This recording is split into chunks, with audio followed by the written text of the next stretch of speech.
Hello YouTube, Sam here from youtube.com/onlivegamer for the new Boston. And in this tutorial we're going to be taking a more in-depth look at message boxes. Now if you remember from two tutorials ago we did the Windows Forms Hello World, and in that we used a message box. Now I'm going to show you some more stuff that you can do with a message box. So let's go ahead and create a new project here.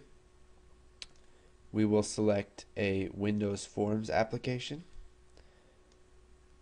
We will call it Message Boxes, and we will just go ahead and click OK. Now we'll wait for that to load, and we'll go ahead and shrink it down a bit, and let's come up here to our toolbox and we will add a button. Now we will just make the button a bit bigger, or here, let's go ahead and just do this. Let's go ahead and dock it and make it fill the whole screen. Okay, so let's set the text value for this button to show message box, and then we'll change the name to button show message.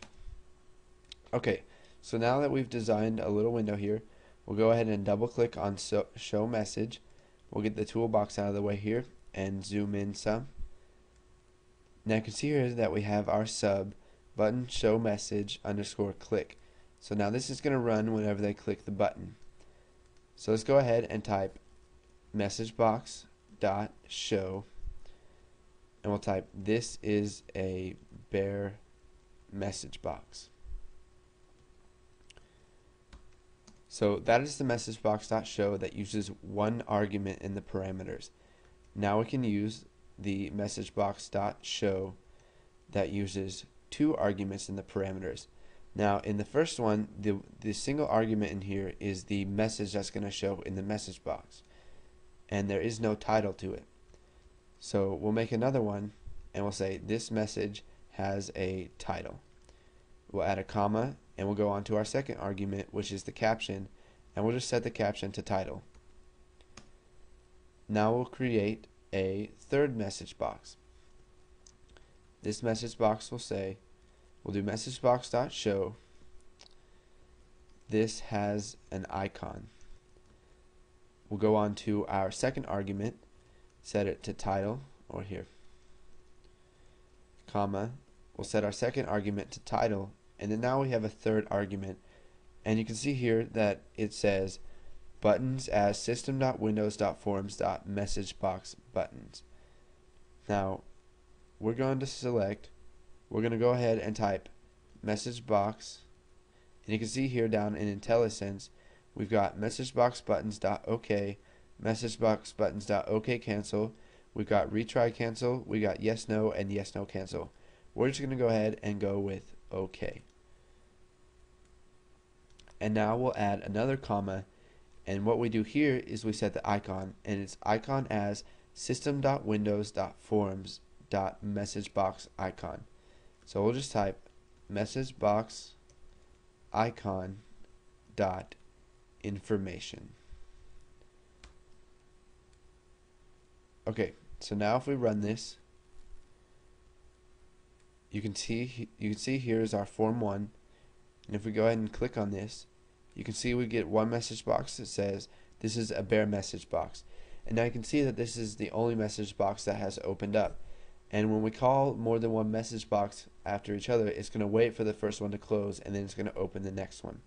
So this is a bare message box, and then when we click OK, it's going to open up the second one, and it says this message box has a title, and you can see right there that it says title.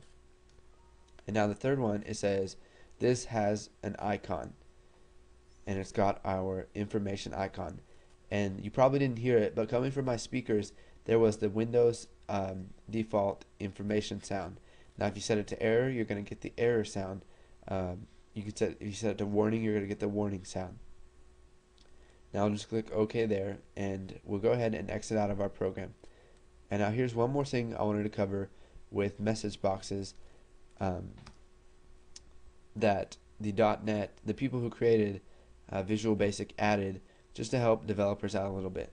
So instead of having to type messagebox.show, which may take a while, you can just type messagebox and then your parameters. And now you can see if we go ahead and run this, let's go ahead and add a message for this. We'll just type message. Okay, so now if we go ahead and run this, we're going to click show message box. We got bear, the one with the title, the one with the icon, and if we click OK, we get another one that says message. And you can see that the default title is message boxes. So whenever you type the shorthand version of showing a message box, the title is automatically going to be set to message boxes unless you override that by using the argument. Okay, so now that you guys have seen a look at message boxes, you can go ahead and make programs that will show message boxes when the user clicks on certain things. And once you got that nailed down and you're not going to forget it, go ahead and move on to the next tutorial.